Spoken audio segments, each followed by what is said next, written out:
Hello, good morning students.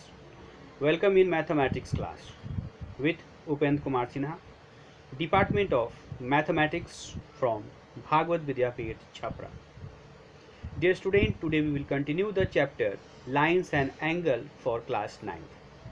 Previous class में हम लोगों ने पैरेलल लाइंस, ट्रांसवर्सल लाइन और उससे रिलेटेड थ्योरम्स और एक्सियम को लर्न किया था।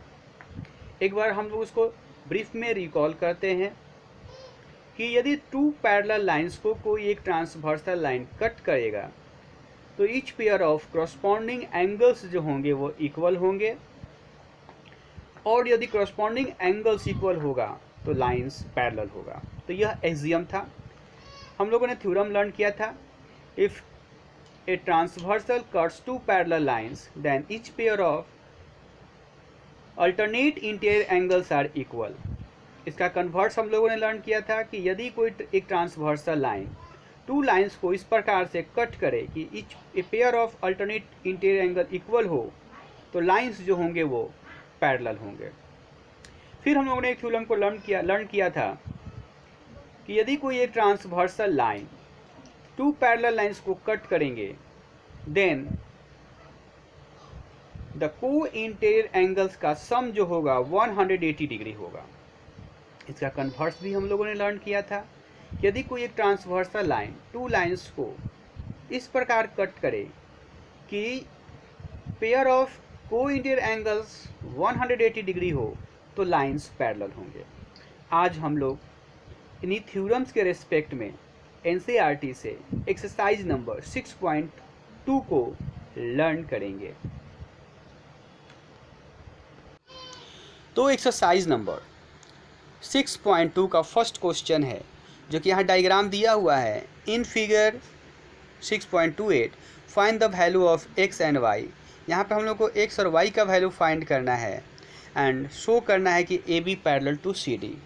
तो इसको हम लोग समझने की कोशिश करते हैं। सबसे पहले ए बी जो लाइन है यह स्टैंड कर रहा है इस ट्रांसवर्सल लाइन पर, तो इस तरह से 50 degree plus x is equal to 180 degree होगा। तो आप एक्स का वैल्यू फाइंड कीजिएगा। जब एक्स का वैल्यू निकल जा रहा है तो आप इसको इक्वेशन 1 सपोज कर लेंगे। फिर देखिए यहाँ पर सी डी जो है यह इंटरसेक्ट हो रहा है इस लाइन के द्वारा, तो y is equal to 130 degree होगा वर्टिकली अपोजिट एंगल से। आप इसको सपोज करेंगे इक्वेशन 2। अब आपके पास x का वैल्यू पता है और y का वैल्यू पता है। दोनों वैल्यू को कंपेयर करके आप बता सकते हैं कि लाइंस पैरेलल होगा या नहीं। तो जब आप x का वैल्यू फाइंड कीजिएगा तो आई होप 130 डिग्री आएगा और y का वैल्यू भी 130 डिग्री है। तो x is equal to y, since x equal to y and these are a pair of alternate interior angle, so lines A B parallel to C D proved हो जाएगा आपसे। Next question 2 है कि if A B parallel to C D and C D parallel to E F दिया हुआ है और इसको एक ट्रांसवर्सल यहाँ पे कट कर रहा है। ये भी दिया हुआ है कि y is to z equal to 3:7 then find the value of x। तो हम लोग को यहाँ पर x का वैल्यू फाइंड करना है। देखते हैं। तो यहाँ पर गिवन में दिया हुआ है कि A B parallel to C D and C D parallel to E F. Also given में है y is to z equal to 3:7। हम लोग को x का वैल्यू फाइंड करना है। तो एक्सप्लेनेशन में since A B parallel to C D and C D parallel to E F therefore A B parallel to E F होगा and P R जो है वो ट्रांसवर्सल है। तो पी आर जब ट्रांसवर्सल होगा तो x is equal to z हो जाएगा अल्टरनेट इंटीरियर एंगल से। Now z is to y is to z equal to 3:7 दिया है। इसको सपोज कर लेते हैं कि इस प्रकार से y इक्वल टू 3 के और z इक्वल टू 7 के, और z की जगह पर हम लोग x लिख सकते हैं चूँकि z इक्वल टू x है। इस तरह से x इक्वल टू 7 के। Now A B parallel to C D and P R is transversal line. A B parallel to C D है और पी आर ट्रांसवर्सल है, therefore x plus Y equal to 180 degree को interior angle से होगा। अब आप x का value 3 के और y का वैल्यू 7 के पुट कर के का वैल्यू फाइंड कर लेंगे, और जब के का वैल्यू निकल जाएगा तो फाइनली आप एक्स का वैल्यू भी बता सकते हैं। नेक्स्ट क्वेश्चन नंबर 3 है।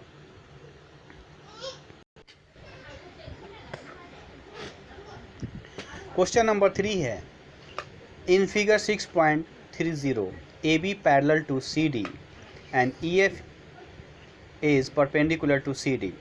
Also angle GED equal to 126 degree. तो हम लोग को फाइंड करना है AGE, GEF एंड FGE।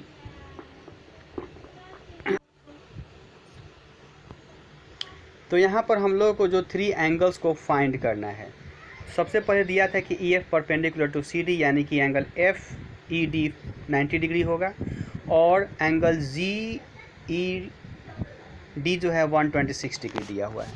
तो हम लोग को फाइंड करना है AGE। तो आप देखिए AB पैरेलल टू CD दिया है और GE ट्रांसवर्सल दिया है। इस तरह से angle AGE is equal to GED होगा अल्टरनेट इंटीरियर एंगल से। तो आप एंगल AGE फाइंड कर सकते हैं। फिर हमें फाइंड करना है GEF को फाइंड करना है, GEF। तो एंगल GEF जो होगा is equal to GED minus angle FED। तो आप इस तरह से एंगल GEF को फाइंड कर सकते हैं। और हम लोग को फाइंड करना है FGE। तो आप इसे भी फाइंड कर सकते हैं, कई तरीका है। एक तो आपको ये एंगल AGE पता है, और GE जो है वो स्टैंड कर रहा है AB पर, तो ये दोनों एंगल जो बन रहे हैं लीनियर पेयर ऑफ एंगल से आप इसको फाइंड कर सकते हैं। दूसरा है कि यह ट्रायंगल EFG में जाइएगा आप, तो आपको 2 एंगल पता है, GEF पता है और एंगल यह F पता होगा यहाँ पर, तो आप ये थर्ड एंगल निकाल सकते हैं। तो you have a lots of way. Third तरीका भी है आपके पास में कि AB पैरेलल टू CD है और GE ट्रांसवर्सल है। इस तरह से FGE plus angle GED equal to 180 degree को इंटीरियर एंगल्स होंगे। इस तरह से आप आसानी से फाइंड कर सकते हैं।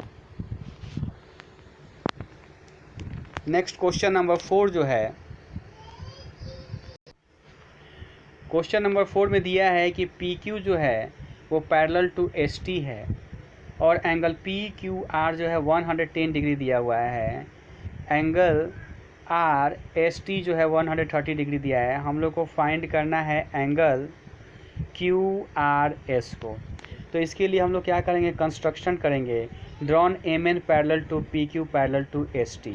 जब आप इसको पैरेलल फाइंड कर लीजिएगा तो यहाँ पर PQ जो है वो पैरेलल टू MN होगा और QR ट्रांसवर्सल होगा। इस तरह से angle PQR plus angle MRQ 180 degree होगा को इंटीरियर एंगल से। तो इस तरह से आप यहाँ पर एंगल निकाल लीजिएगा MRQ।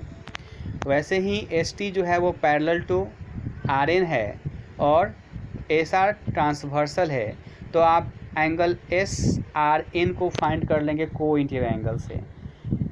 अब यहाँ पर MN एक स्ट्रेट लाइन है जिस पर R पॉइंट पर 3 एंगल्स बन रहा है, एंगल MRQ, एंगल QRS और एंगल SRN, और इन 3 एंगल्स का सम जो होगा 180 डिग्री होगा। तो अब फाइनली यहाँ पर QRS का वैल्यू फाइंड कर सकते हैं एंगल MRQ का पुट कर और SRN का वैल्यू पुट कर। तो इस तरह से एंगल आप PQR को फाइंड कर सकते हैं। नेक्स्ट क्वेश्चन नंबर 5 है। क्वेश्चन नंबर 5 में गिवन दिया हुआ है कि AB parallel to CD, angle APQ जो है वो 50 डिग्री है और एंगल PRD जो है वह 127 डिग्री है। हम लोग को X और Y का वैल्यू फाइंड करना है। तो बहुत आसान है। आप देखें यहाँ पर कि AB जो है वो पैरेलल टू CD दिया हुआ है और PQ जो है वो ट्रांसवर्सल है। इस तरह से X और यह जो एंगल 50 डिग्री है, यहाँ एक रिलेशन निकल रहा है। कौन सा रिलेशन निकल रहा है, APQ is equal to PQR जो होगा अल्टरनेट इंटीरियर एंगल से। इस तरह से आप X का वैल्यू फाइंड कर लेंगे। अब हमें निकालना है एंगल Y का वैल्यू। तो angle again A B parallel to C D दिया हुआ है और पी आर ट्रांसवर्सल होगा। इस तरह से angle A P R is equal to P R D होगा अल्टरनेट इंटीरियर एंगल से। और ए पी आर को आप लिख सकते हो 50 degree plus Y is equal to 127 degree, और फाइनली आप वाई का वैल्यू फाइंड कर लोगे। नेक्स्ट क्वेश्चन नंबर 6 है। Question number 6,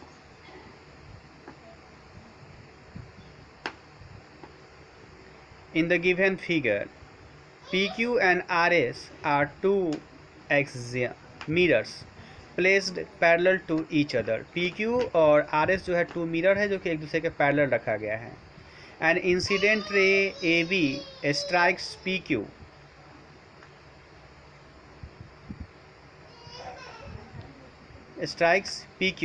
and PQ at B, and reflected ray moves along the path BC and strikes the mirror RS at C and again reflects back along CD.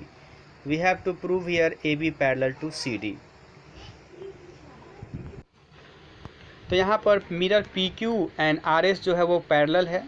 यह कह रहा है कि incident raise जो है AB जो है वो PQ से B पर स्ट्राइक कर रहा है और फिर रिफ्लेक्ट हो रहा है BC पथ पर, और BC जो है RS के लिए क्या हो जाएगा, इंसिडेंट रे हो जाएगा, और फिर यहाँ से यह रिफ्लेक्ट हो रहा है CD पथ पर जो कि दिया हुआ है। तो यहाँ पर मेनली गिवन में है कि PQ पैरेलल टू RS और प्रूफ करना हम लोगों की AB पैरेलल टू CD। तो थोड़ा सा आप मिरर प्रॉपर्टी को रिकॉल कीजिए। जब किसी एक मिरर पर, किसी एक पॉइंट पर इंसिडेंट रे आता है और रिफ्लेक्टेड रे होकर निकल जाता है, तो नॉर्मल जब हम लोग ड्रॉ करते हैं तो नॉर्मल और इंसिडेंट रे के बीच में जो एंगल बनता है उसको एंगल ऑफ इंसिडेंट कहते हैं। नॉर्मल और रिफ्लेक्टेड रे के बीच जो एंगल बनता है उसको एंगल ऑफ रिफ्लेक्शन कहते हैं। तो रिफ्लेक्टेड एंगल और इंसिडेंट एंगल इक्वल होते हैं। हम लोग उसी प्रॉपर्टी को यहाँ पर यूज़ करेंगे। सबसे पहले कंस्ट्रक्शन में हम लोग नॉर्मल ड्रॉ करेंगे, तो drawn normals BM and CN from B and C proof में आते हैं। PQ since PQ parallel to RS, PQ parallel to RS दिया हुआ है एंड CN जो है वो परपेंडिकुलर है PQ पर, तो CN PQ पर परपेंडिकुलर है, देयरफॉर CN जो है परपेंडिकुलर होगा RS पर। इसको इक्वेशन 1 सपोज किया गया। एंड BM जो है वो परपेंडिकुलर है RS पर। इस तरह से BM पैरेलल टू CN होगा। अब BM पैरेलल टू CN यहाँ पर हो गया। तो also BC is a transversal line, BM parallel to CN and BC is transversal line, therefore angle 2 is equal to angle 3 होगा अल्टरनेट इंटीरियर एंगल से। But angle 1 is equal to angle 2 and angle 3 equal to 4 जो होगा by law of reflection से, जिसको अभी हम लोग थोड़ी देर पहले डिस्कस भी किए हैं। तो फ्रॉम इक्वेशन